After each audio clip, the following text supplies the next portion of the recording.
Now, shall we begin?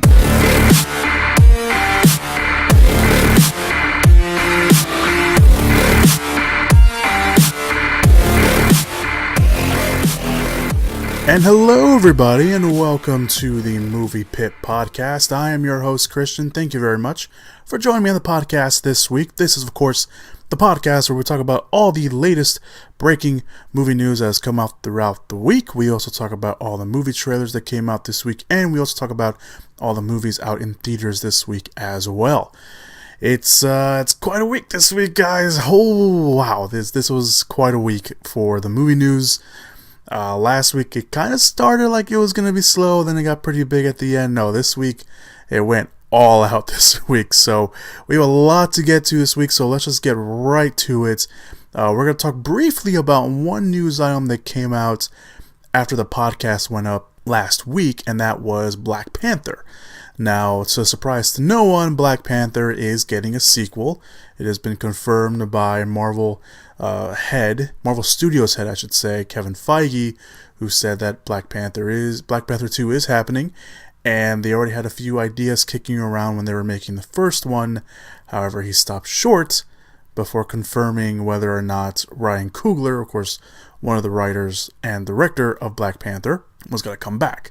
So we'll have to wait and see on that. But again, surprised to no one, Black Panther getting a sequel, especially considering that it is now part of the $1 billion club, at least worldwide.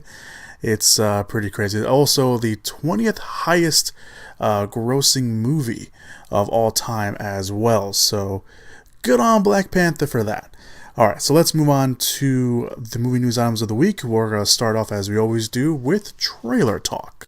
Coming soon to theaters. So the first trailer we're going to talk about is all the trailers this week, or most of the trailers this week, were very good. There are some trailers that I'm not going to talk about just due for the sake of time, but also because I don't have too much to say about them. So for those, of course, you can always look down below at the description/show notes area for links to those. We're going to highlight 3 of the trailers that came out this week. One of them is for the comedy satire Sorry to Bother You. And this could possibly be one of the craziest movies of the year. It premiered at the Sundance Film Festival, and it got a lot of positive reviews and wowed the audiences there. And I can't say I'm surprised, especially by the trailer. So Sorry to Bother You takes place in an alternate present-day version of Oakland. It follows a black telemarketer called Cassius Green, played by Lakeith Stanfield.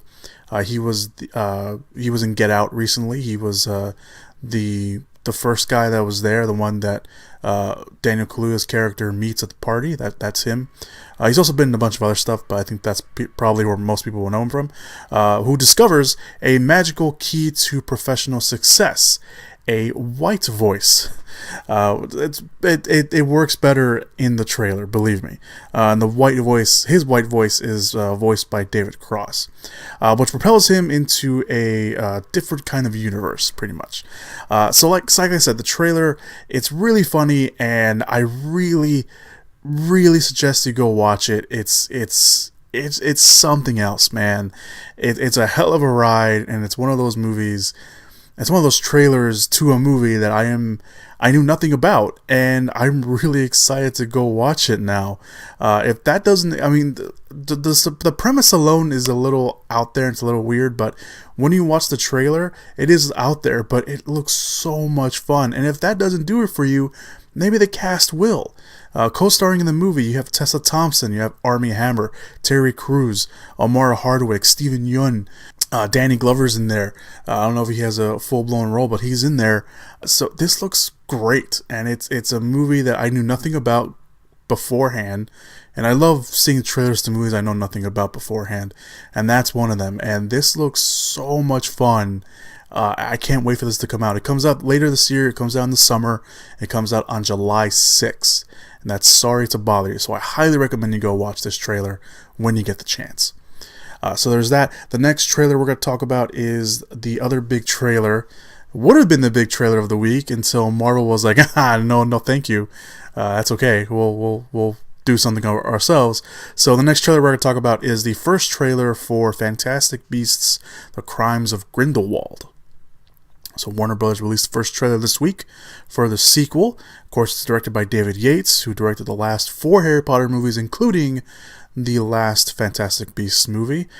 J.K. Rowling, of course, the writer of the Harry Potter movies, she wrote the first one. She's coming back to write this one. The sequel follows Newt Scamander, once again played by Eddie Redmayne, and his friends, who are enlisted by Albus Dumbledore, played by Jude Law, to help track down the villainous Grindelwald, of course played by Johnny Depp, who was amassing an army to rule over all impure muggles and non-magic folk alike. The sequel will move the action from New York to Paris, and at least by the trailer, we'll get to spend a little time in Hogwarts, where Dumbledore is a professor rather than the headmaster like he is in the books and the movies that we've seen. However, all that said, the sequel looks vastly different from the first film. I mean, the first film was, introducing us to this wizarding world, which is a nice little surprise in the trailer. You have the Warner Brothers logo, and then it flips over and it's Wizarding World.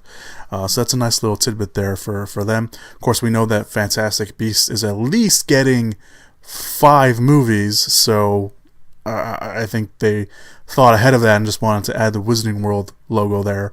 But the trailer looks vastly different. It looks a little more. I hate to say the word because it's a word that's being just thrown around so much in Hollywood. It looks a little darker than the first film. So we see Dumbledore, and you hear in the trailer that Dumbledore is recruiting Newt to go after Grindelwald because he can't do it himself. So obviously, fans of the Harry Potter lore will know more about that than I do. As much as I consider myself a moderate Harry Potter fan, I don't know too much about the lore and everything else. So I'm going at this from the outside rather than the inside. But obviously, if you're a full-blown Harry Potter fan, you probably know more about that than I do. But it's an interesting, for those who obviously don't know too much, it's interesting why they're going to go that route and why he's using Newt instead of himself. I know very little bit about it, but I don't want to spoil it just in case they go into it in the movie itself. So I'm going to back away from that a little bit. But it doesn't look too bad. I mean, I wasn't too excited for the sequel, and then I saw this trailer, and I'm kind of all for it. There's a lot of cool shots in there. You see at one point it looks like a chariot with there was a name for it and I forgot to write it down, but there's like a chariot with horses with wings on it, and it's flying through the city. It looks interesting. You see Newt, using some sort of spell, I think along with his brother, played by Colin Turner in the movie. He's fighting alongside him, and it looks interesting. Of course, we see Dan Fogelback as Jacob, and he was one of the highlights of the first movie. Of course, we see Catherine Waterstone, Alison Sudol. We see Zoe Kravitz, a brief shot in there. We do see Johnny Depp. It looks like he's gone through some stuff, because he's not looking all that healthy in this trailer as the last time we saw him in Fantastic Beasts. We do briefly see Ezra Miller as well in the trailer. He is coming back for the movie. So, I mean, it doesn't look too bad, honestly. I wasn't too excited for the movie, and after seeing the trailer, I'm a little more excited. I know the trailer caused a lot of uproar with some fans because there's this thing where no one can teleport. I mean, I know that's not the right word, and I'm sorry, but no one can teleport into the grounds of Hogwarts, and it looks like people are doing that, and I know that was a thing that pissed a lot of Harry Potter fans off, because I read it on Twitter. So I don't know. We'll obviously see. Obviously, it's a different time period. This is way before the Harry Potter books, so obviously J.K. Rowling wrote everything about this world, so obviously she can be the one to change some stuff around. So we'll see what happens with that. I don't know. Alright, Fantastic Beasts and Where to Find Them, or Fantastic Beasts, The Crimes of Grindelwald. That was the first movie. Fantastic Beasts, The Crimes of Grindelwald will open later this year on November 16th. Go check out the trailer. Again, for someone who was just okayed with the first movie, this one looks pretty good. Alright, so let's move on to the big trailer of the week, possibly and arguably the big movie news item of the week. The new trailer for Avengers Infinity War dropped, and oh boy, it's awesome. The entire time I knew him, he only ever had one goal. to wipe out half the universe. If he gets all the Infinity Stones, he can do it with the snap of his fingers. Just like that. Tell me his name again. Thanos.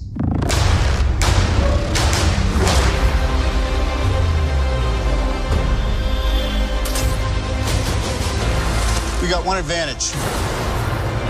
He's coming to us. We have what Thanos wants, so that's what we'll use.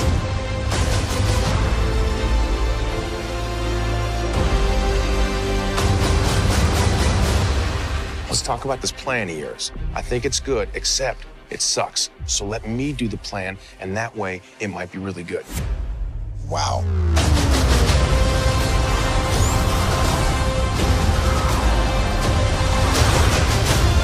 The end is near.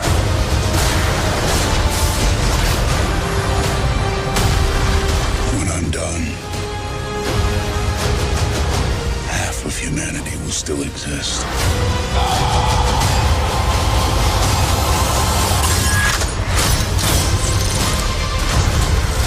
Perfectly balanced. As all things should be. I hope they remember you.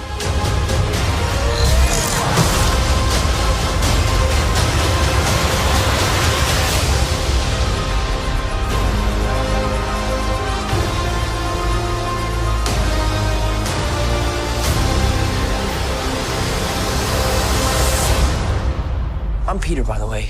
Doctor Strange.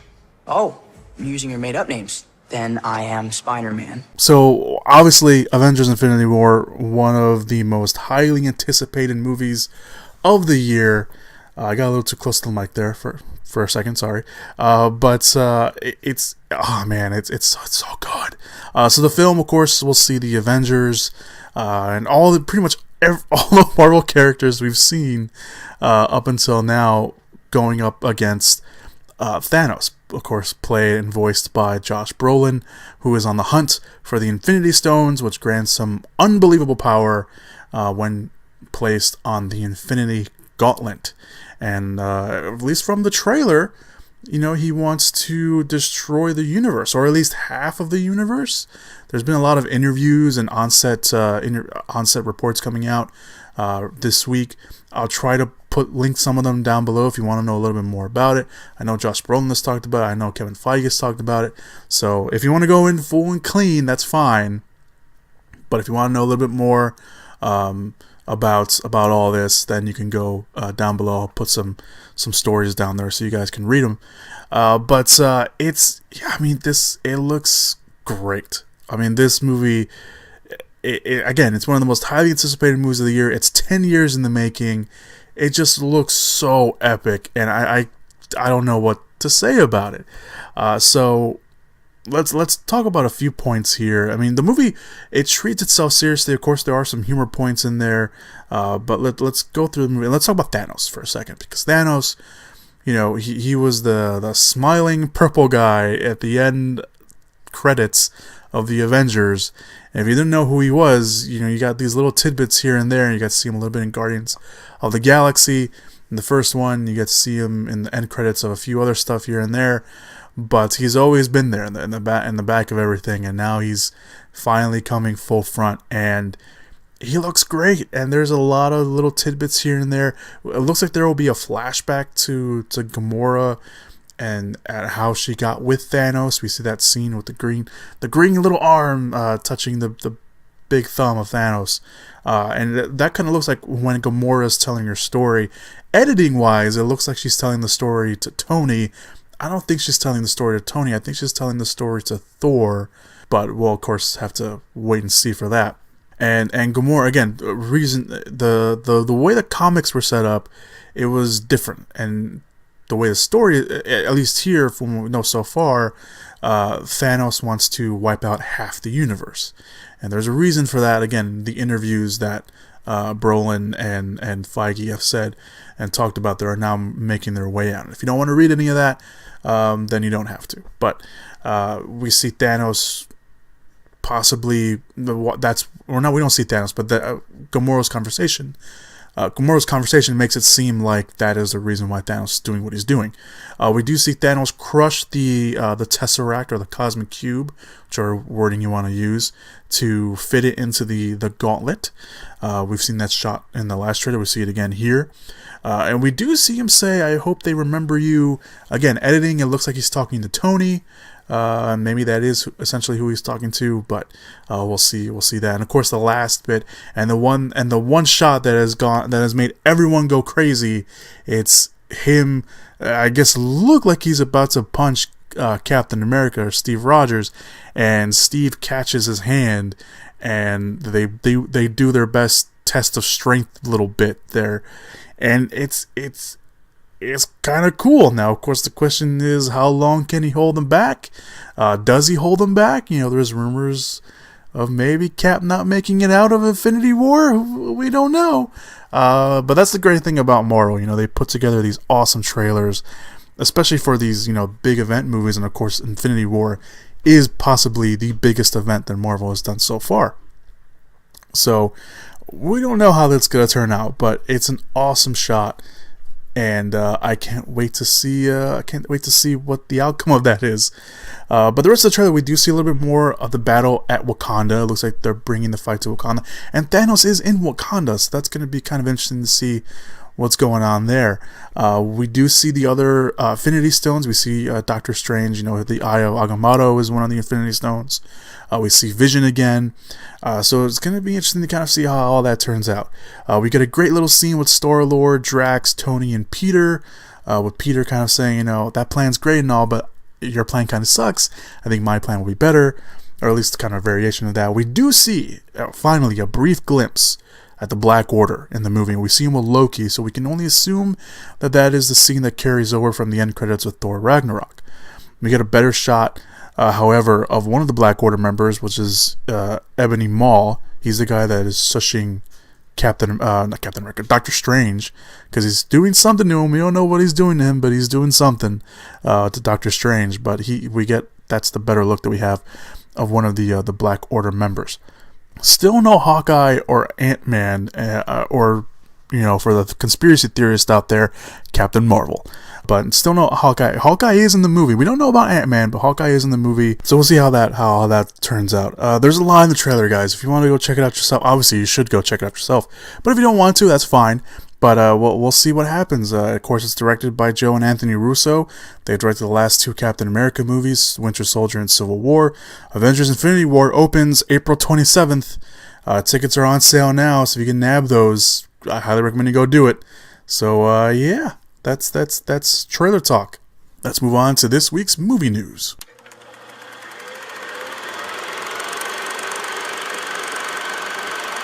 So fairly quickly, of course, we don't talk about all the movie news that came out, all the big noteworthy news items, anyway, that came out this week.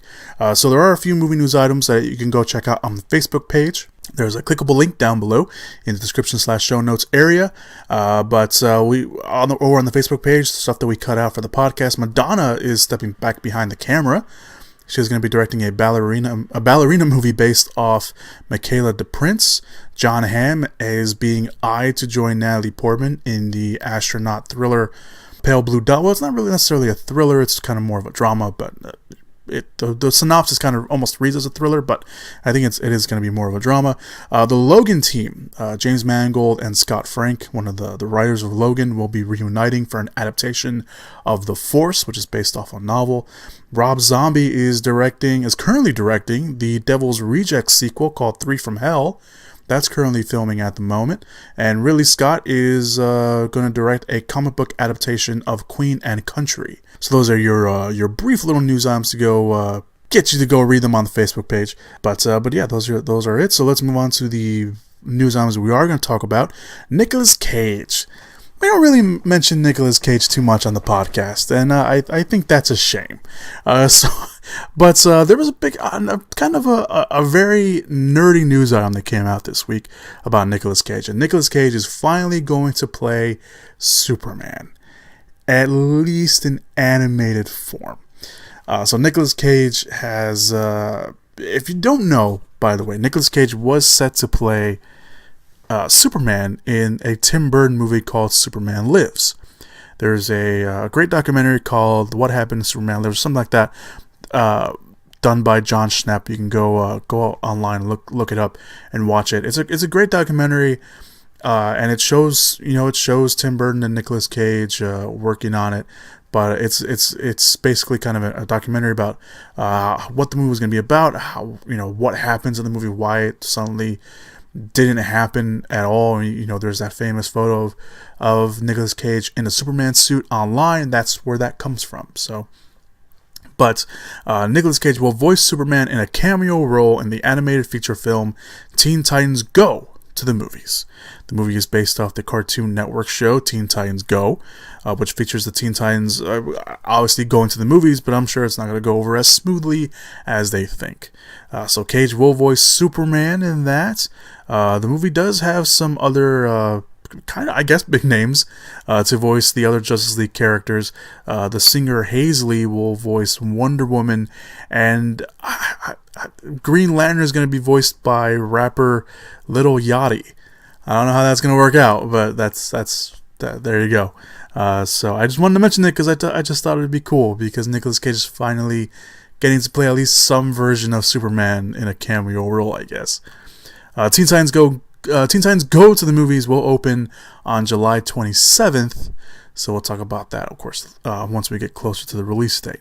So let's move on to the next movie news item. Margot Robbie is officially in talks to join Quentin Tarantino's Once Upon a Time in Hollywood. It's been long rumored that Margot Robbie was going to be in talks to join Quentin Tarantino's 9th film, which of course got a title last week, Once Upon a Time in Hollywood, and it looks like that those talks have now become serious, because Deadline reports that Robbie has been offered the role, and she's currently in negotiations to join the movie to play Sharon Tate.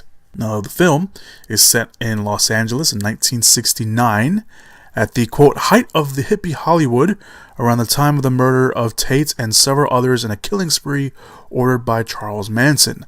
The two other lead characters are Rick Dalton, played by Leonardo DiCaprio, a former star of a Western TV series, and his longtime stunt double Cliff Booth, played by Brad Pitt. Both are struggling to make it in Hollywood they don't recognize anymore. The film will, in the film, Tate is actually Rick's neighbor. So that's how they get it. So the casting is still going on, because there is a summer production. They will start filming this summer. Once Upon a Time in Hollywood opens next year on August 9th. I think it's kind of cool that if Robbie will finally get to do this, because again, this project was announced a little late last year. Late last year, and it's been much talked about for a long time. So, and Robbie's been connected to that role since the very beginning. So, to finally kind of see that come through would be kind of cool to see. So, there you go. Margot Robbie finally in talks for that. And something else we don't talk about a lot on the podcast besides Nicolas Cage? Horror movies. So I want to change that. So the horror movie. This is a little bit of a horror movie news. The Grudge will get a reboot, and it's already nabbed 2 stars. Sony Pictures is revving up their new take on The Grudge. The reboot has been quiet since it was announced a couple years ago, but now it's cast 2 of its first leads, and Andrea Riseborough. She was in Oblivion. She played pretty much the other female lead next to Tom Cruise. She was in Birdman. She was also in Battle of the Sexes recently. She plays the hairstylist in the movie. And Demian Bichir. He was currently in Alien Covenant last year. He was also in The Hateful Eight. Speaking of Tarantino, there's a nice little reference there. Nice little callback. So Riseborough was in talks last week or 2 weeks ago to join the movie. At the time, it was reported that she would play a single mother and a detective. However, there's no word yet on who Bichir will play in the movie. We can only assume maybe her partner in the movie, or at least someone else that knows about what's going on. So the movie is being produced by Sam Raimi and his Ghost House Pictures banner. Raimi had this to say about the project, saying, quote, "We are so excited about this new adaptation. We went back to the original source material to deliver a relentless supernatural thrill ride that explores the horrors of American suburbia." That said, it was reported when the movie was first announced that it would be a different take on the 2004 movie, which is the reboot here in America, and Raimi's quote pretty much sounds spot on that. Of course, the original film was from Japan, and the reboot of The Grudge and The Ring kind of started off this remake horror trend in Hollywood in the early 2000s, mostly Japanese horror, but that's kind of what started here in America, and so if you want to place the blame on something, you place it on that. The original Grudge movies from Japan have spawned many films.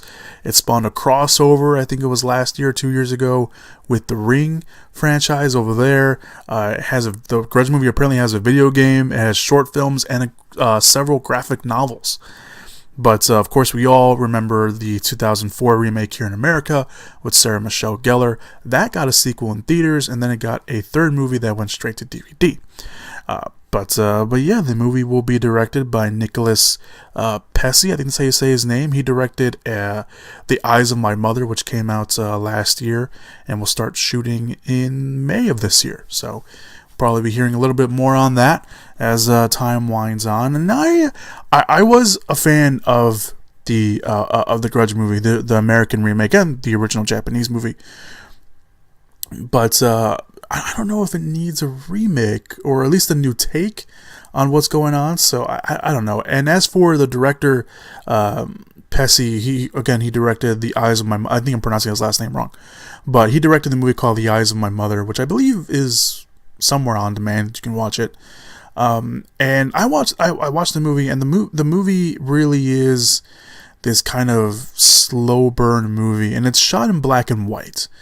And I don't know if there's like a version where you can see it in color, but it's shot in black and white, and it's this slow burn kind of movie and even though it was done in black and white, there was these great shots in the movie, great cinematography in there. But I think it'd be, and saying that, I think he'd probably be a good choice for that. But for whatever reason, I don't know, I can't get behind. And I like Andrea Riseborough. I think she's great. I love Demian Bichir. I think he's amazing. I think he's maybe one of the underrated guys in Hollywood. I think he should be getting a lot more projects. But I mean, I'll go watch anything they're in. So obviously we'll have to wait and see what happens with this. But so far, I guess so good. I don't know. Well, we'll see. All right, let's move on. Die Hard. No, they're never making Die Hard. They're doing an origin story. And that was announced a while ago, so don't get pissed off. The Die Hard origin story, I should say, is still a go, and new writers have been bought in. So a Die Hard origin story and prequel, it was announced a while ago. I forgot when it was announced. I don't know if it was maybe early last year or late 2 years ago, but it was announced a while ago. And Len Wiseman is going to produce and direct an origin film basically about one of the most famous action heroes from the 90s. Now, it's been pretty quiet. We haven't heard anything until this week because the tracking board broke the news that Chad and Carrie Hayes, the writers of the Conjuring movies, have been bought in to rewrite the script for the movie.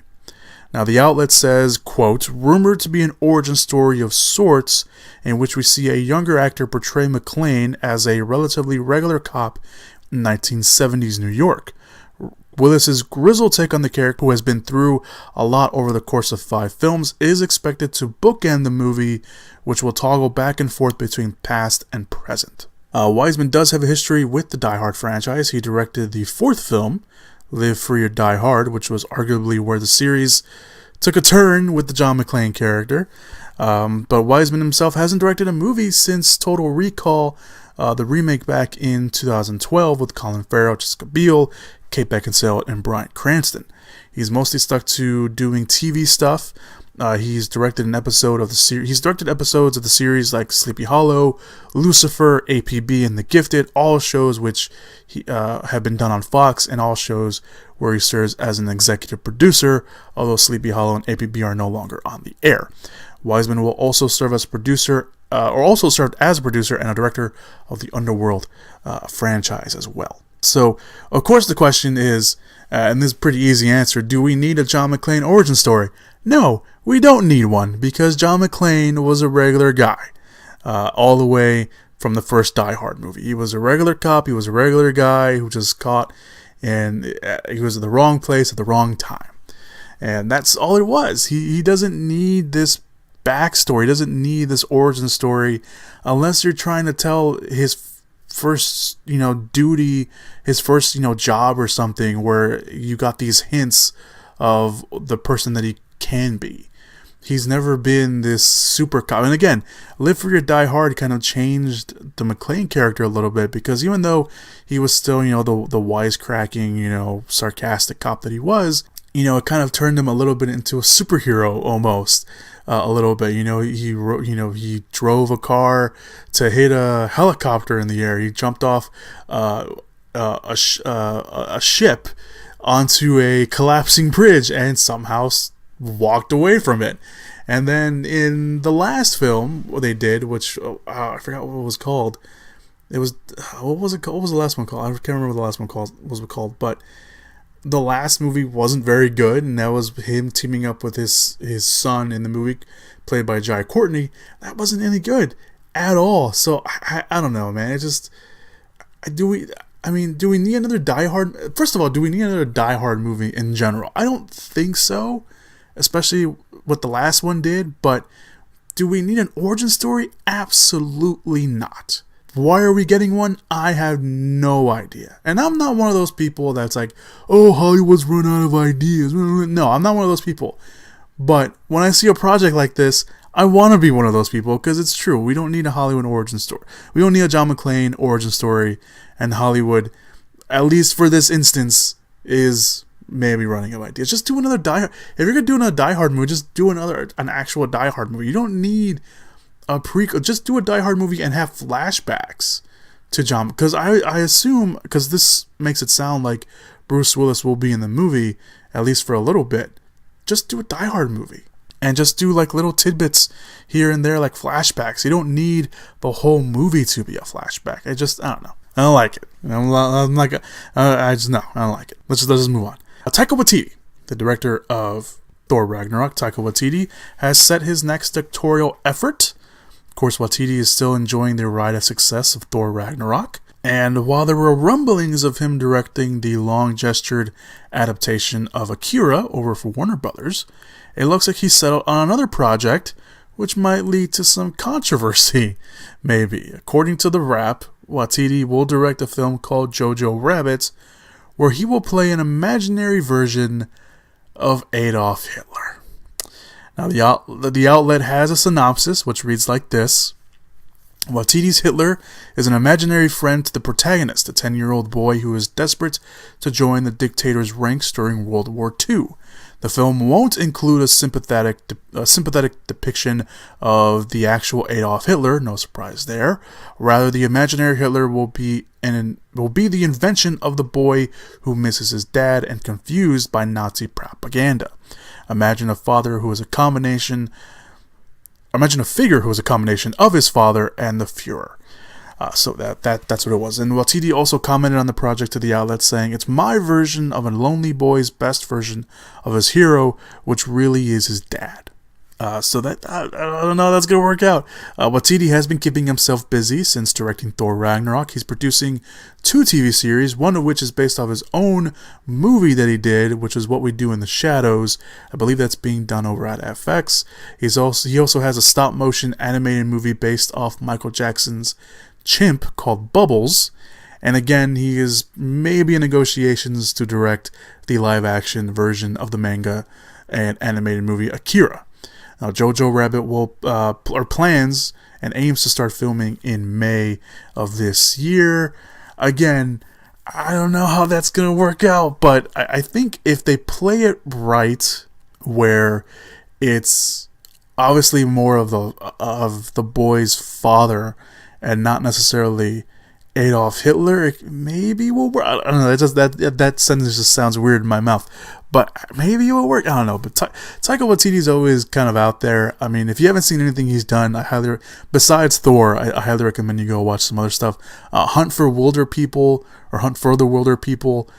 I forget which one it was. I don't know if there's a "the" in there or not, but Hunt for Wilder People is definitely something you should watch. I think it's great. It's got Sam Neill in it, and it's a great movie that you should definitely go watch. What We Do in the Shadows was another movie he did.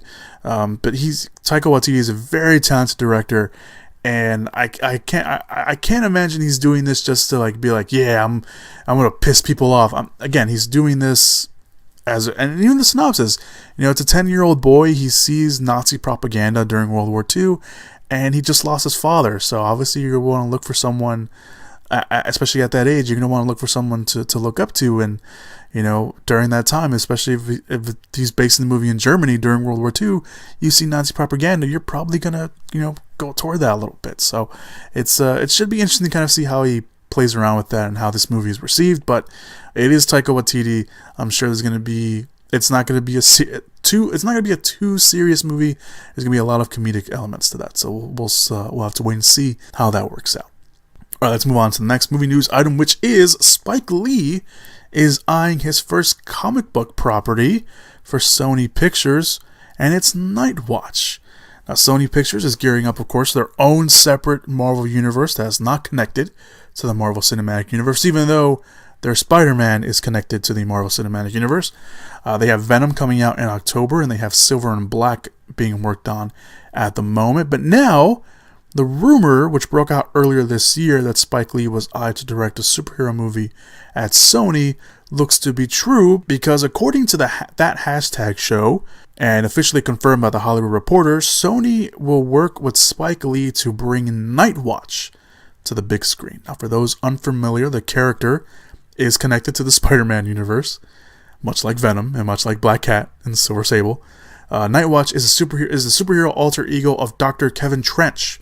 Now, Trench witnesses a costume hero die during battling terrorists, only to unmask him later and learn that it's actually an older version of himself from the future. And it gets a little crazier from there, at least from what I read in the comics. Or at least from what I read about the comics, not from the comics. I have never read anything from Nightwatch. The Hollywood Reporter notes that Lee's involvement is still in the very early stages, and it's not guaranteed that a deal will go through, but if he does sign on, he will direct off the script from Chio Hodari Coker. I think that's how you say his name. He's the showrunner for Luke Cage over on Netflix. So he'll work out with that. Lee has obviously had a very famous and famed career. Of course, She's Gotta Have It, which was his first movie back in 1986, which he just made into a Netflix series, if you want to go watch that. He's gone on to, of course, do a lot of, talked about films like Do the Right Thing, Malcolm X, Inside Man, and the very controversial Chirac. He's currently working with Jordan Peele on Black Klansman, which is a film based on the true story of an African-American detective who secretly infiltrated the KKK in 1978. But this would be Lee's, like I mentioned, this would be Lee's first superhero / comic book property, not counting the Old Boy remake, which I'm sorry about that up if you forgot about that, which was based, of course, off the South Korean film, but that itself was based off a manga as well. So if you want to count that. Sony is developing also a Morbius the Living Vampire movie, along with other potential movies like a Kraven the Hunter movie. But at the moment, we're talking about Nightwatch. I don't know. I mean, Spike Lee, he's kind of hit and miss with some people. Obviously, a lot of the movies that I just mentioned right now are all hits, but I know not everyone out there is a fan of Spike Lee, and I don't know if maybe people don't think that he's the right choice for a superhero movie. Of course, the approach for this will have to be a little different, and it's not like Spike Lee needs to direct a comic book movie, but it'd be kind of cool to see him do one, and we'll talk about someone who is later in the podcast who is going to do a comic book movie, her first comic book property. But I don't know. I mean, it should be interesting to see how that works out, if it does work out.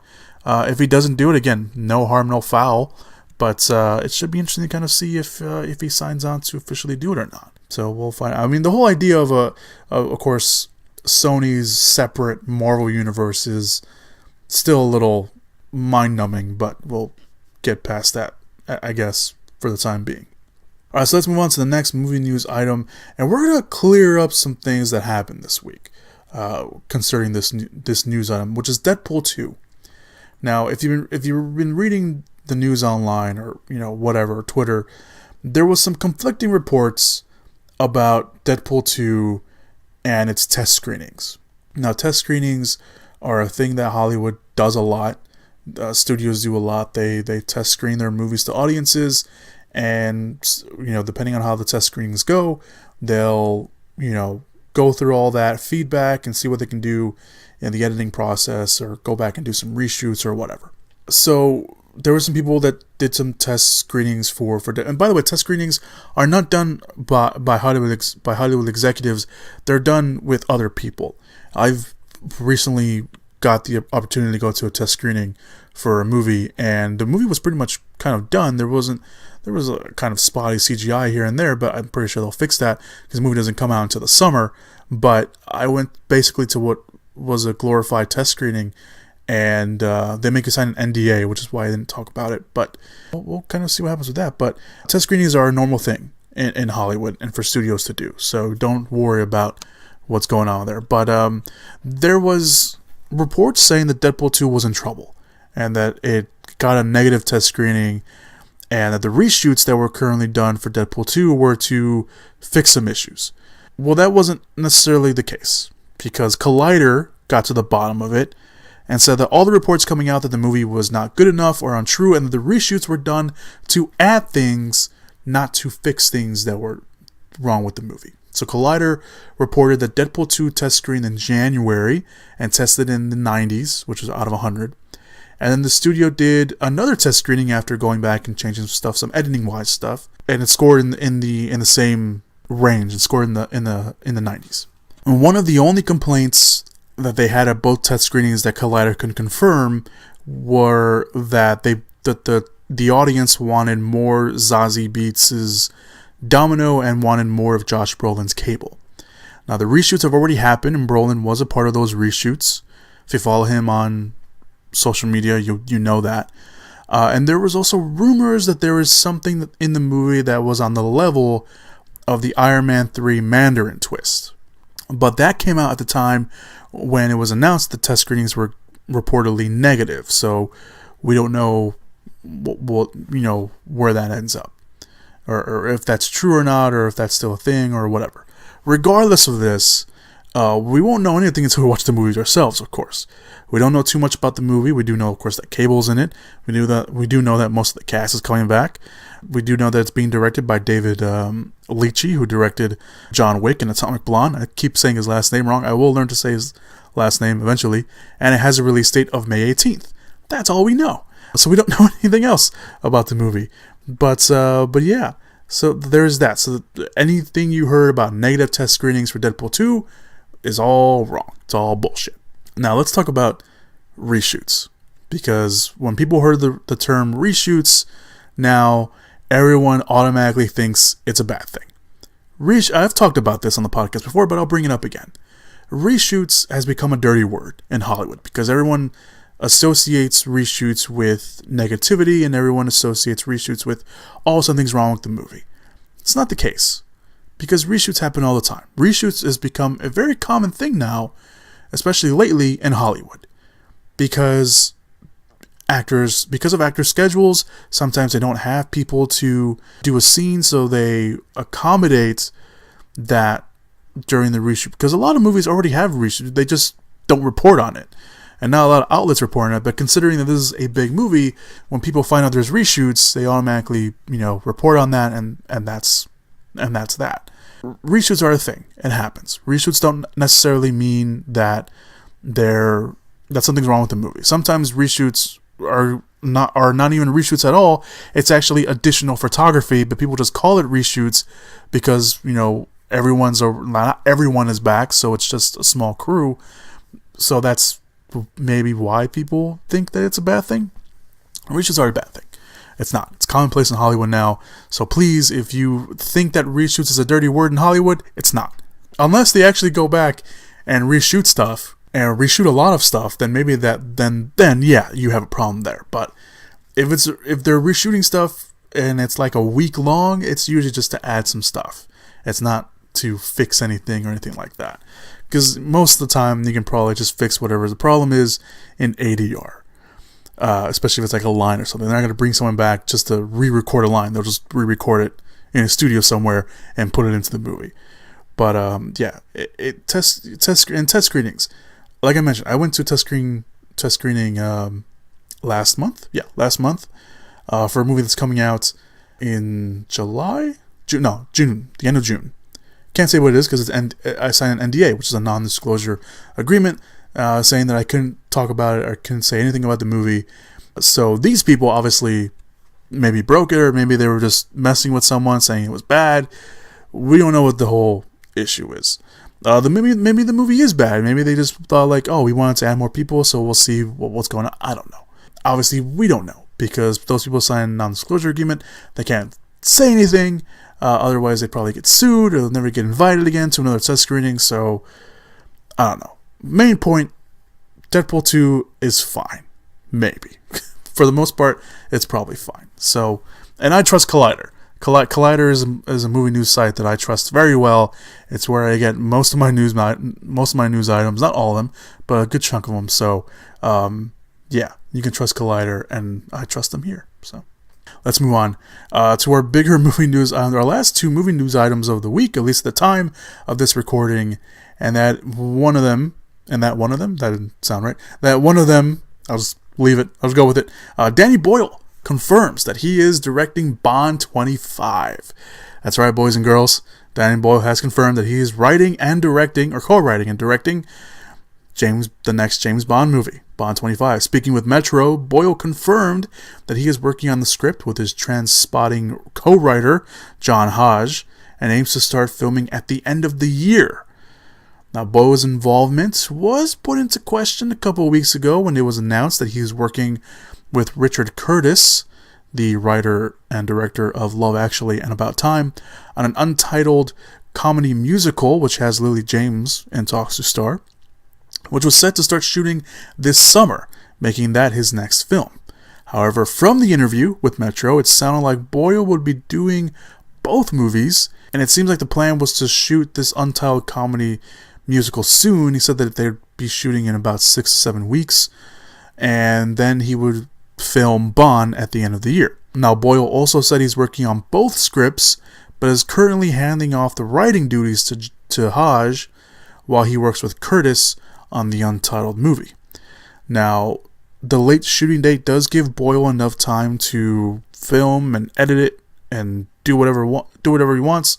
The question now becomes, how fast will Boyle be able to put everything together, as in casting, shooting locations and everything else, while directing another movie at the same time. But it is Danny Boyle, so I'm not going to question him. Bond 25 does currently have a release date of November 8th next year, so we don't know if they'll currently make that release date or not, but we'll see how that all turns out. I mentioned when we first talked about Danny Boyle potentially directing the next Bond movie that I was on board with it, and I'm still on board with it. I'm a huge fan of Danny Boyle. I will pretty much watch whatever he does, and that's not going to change. And I think he's an interesting choice to direct a James Bond movie. He's not the first choice that pops into my head, but I'm okay with him directing a James Bond movie. So yeah. Alright, so let's talk about our final movie news item of the week. Again, at least at the time of this recording. That is, Ava DuVernay is set to direct DC's The New Gods. Now, this is a major get for Warner Brothers and DC Films, as reports say that Ava DuVernay, of course the director of Selma and Disney's A Wrinkle in Time, is set to direct the DC property The New Gods. The reports say that there's a search on for the writer to work closely with DuVernay on the project. The project will also cost over $100 million to make, making this DuVernay's second $100 million plus film after, again, the recently released Disney film A Wrinkle in Time, which made DuVernay the first African-American woman to direct such a feature. So good for her. For those unaware of the property, The New Gods was the, quote, genesis of the villain Darkseid, all created by the legendary Jack Kirby. The New Gods came into existence after the world of the gods of the classic mythology were destroyed during Ragnarok. The deities inhabit two planets. One is New Genesis, a lush paradise, and the other, Apocalypse, of course, the home of Darkseid himself. Now, before you jump the gun and anyone else jumps the gun, The New Gods will not be connected to the DC Extended Universe, which means DuVernay has a lot more freedom and won't be tied down by the DCEU. Now, that being said, if you remember, DuVernay was one of the directors eyed by Marvel to direct Black Panther, but she dropped out over some creative differences, maybe because, of course, Marvel had a plan already set for Black Panther, and maybe she didn't want to play by the rules for that. So, I don't know. Anyway, this is a major get for DC Studios. DuVernay actually has apparently a very small connection with the property already, as late last year, someone asked her on social media who her favorite superhero is, and she responded, Big Barda. And the character of Big Barda is actually one of the new gods in the DC New 52. Also, the term New Gods has been used in the DCU before. It was used by Steppenwolf when he was fighting Wonder Woman in Justice League. So I don't know if that was just a throwaway line or if that was a tease for the future. Doesn't matter because the New Gods is not connected to the DCU. This, of course, will be the second movie that Warner Brothers is doing outside the DCU. Of course, the first one is the potentially Joaquin Phoenix-led Joker origin movie set in 80s Gotham that's being directed by Todd Phillips. So this is the second one they're doing. Regardless of this, DuVernay is now the second female director and the first one of color to handle a DC property. Of course, the other was Patty Jenkins, who directed Wonder Woman to much success. So we'll see if that can be the case here. Now, this won't be DuVernay's next project. She is currently attached to direct a Netflix miniseries called Central Park 5, which is based on a true story of a young group of men, 4 black and 1 Hispanic, who were wrongfully convicted of brutally raping a jogger in 1989. Their confessions were coerced, as it was later confirmed, but they still spent 6 to 13 years in prison. That will shoot this summer. We can only assume that maybe the New Gods will be the project after that, but we don't know. Of course, DuVernay, again, has A Wrinkle in Time currently in theaters. It didn't do as well as people were thinking, but of course, it's just the first weekend, and that weekend was a little packed, so we'll see how she does this weekend with a lighter crowd at the movie theater. But I don't know. This is awesome. This is cool. DuVernay, of course, again, directed Selma. She directed A Wrinkle in Time. This is her second big-budget studio movie, and this is a big property. Wrinkle in Time was a big property too, but I don't know. I think this is cool. I think this is awesome. Everyone's really on board with this, at least from what I read online. I think this is all. I didn't really see anyone saying, "Oh, it's not connected to the DCU." I think they were just all excited that a person of color, especially someone like Ava DuVernay, is directing the New Gods. And I think that's just getting into everyone because, first of all, I don't think anyone expected there would be a New Gods movie, let alone it being directed by Ava DuVernay, and let alone not being connected to the DCEU. So I'm kind of all for this.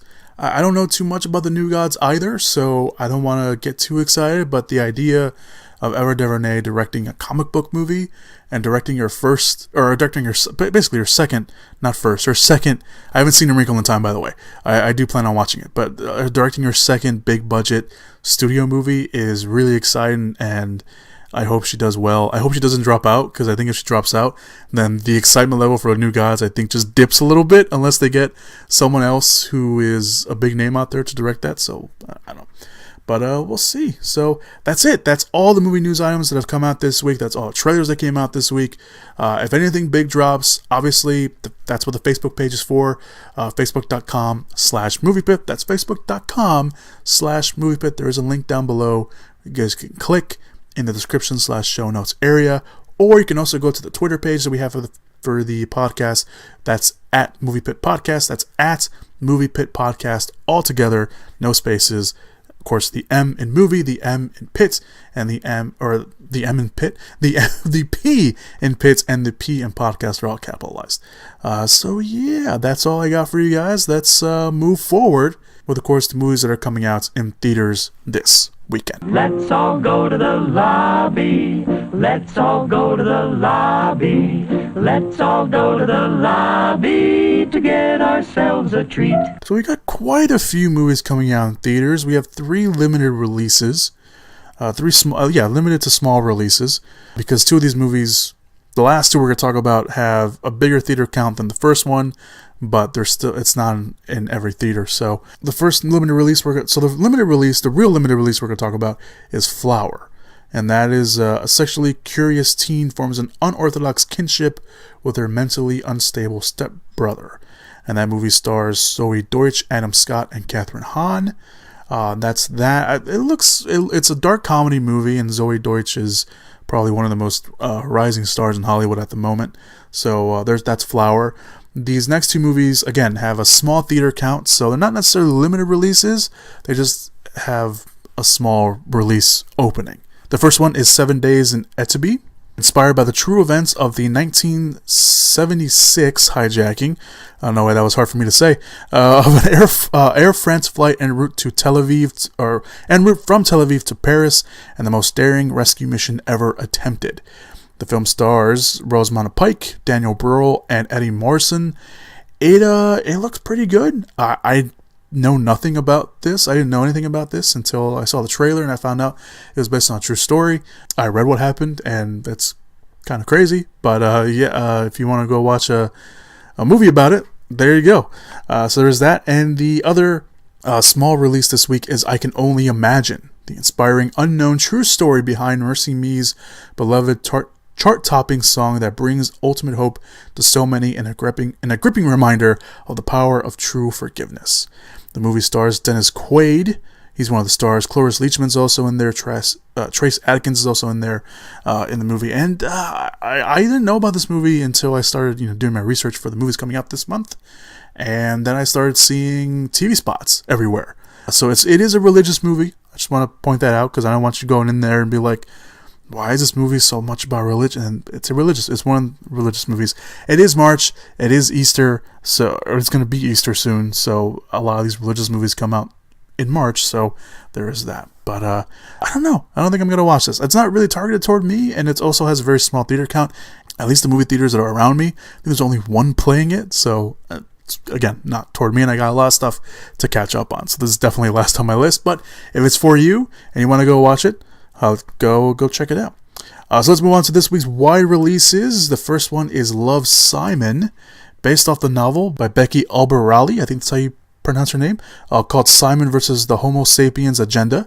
Everyone deserves a great love story, but for Simon, it's complicated. No one knows he's gay, and he doesn't know who the anonymous classmate is that he's fallen for online. Resolving both issues proves hilarious, scary, and life-changing.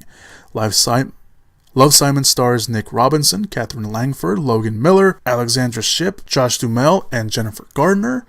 This was a movie that I wrote off as soon as I found out what it was about, and then I saw the trailer and I hated myself for it because it looks kind of good. It looks very charming. Everyone's that's watched it so far has said it's very good. It's charming. It's funny. It's heartfelt. And it's a movie that I'll admit, I'll always be the first one to admit that every time I write off a movie just because of the synopsis or the cast or whatever, and then I see a trailer and I'm surprised by it, I will always call myself out on that. And I call myself out on this. This is a movie that I was not excited for whatsoever, and now it's a movie that I'm really considering watching in theaters. So there you go. Love, Simon is one of your wide releases this week. The next wide release and your final wide release of the week is Tomb Raider, of course, based off the popular video game franchise. Lara Croft, the fiercely independent daughter of a missing adventurer, must push herself beyond her limits when she finds herself on the island where her father disappeared. Starting to lose my voice. Tomb Raider stars Alicia Vikander, Daniel Wu, Walton Goggins, Nick Frost, Christine Scott Thomas, Hannah Jo Kamen, and Dominic West.